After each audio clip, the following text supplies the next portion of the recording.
আসসালামু আলাইকুম বন্ধুরা দেখুন, ইতিমধ্যে কিন্তু ধানগুলো খুব সুন্দর একটা রূপ নিয়েছে।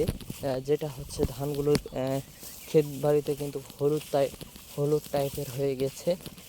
এই ধানগুলো কিন্তু এখন দেখতে অনেক সুন্দর। দেখুন, আপনারা দেখতে পাচ্ছেন। তো এই হচ্ছে আজকের ছোট্ট ভিডিও।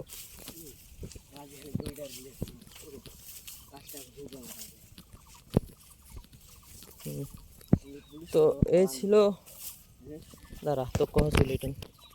তো দেখতে পাচ্ছেন এখানে যে গরুর রূপটা রয়েছে, এটা কিন্তু অনেক কিউট, অনেক সুন্দর।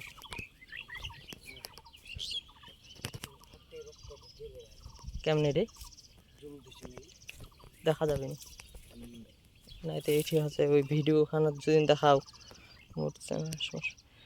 তো এই ছিল আজকের ছোট্ট ভিডিওটি ভালো লাগলে অবশ্যই লাইক শেয়ার সাবস্ক্রাইব করবেন। সবাই ভালো থাকবেন। দেখা হচ্ছে পরবর্তী নতুন কোনো এক ভিডিওতে। ধন্যবাদ।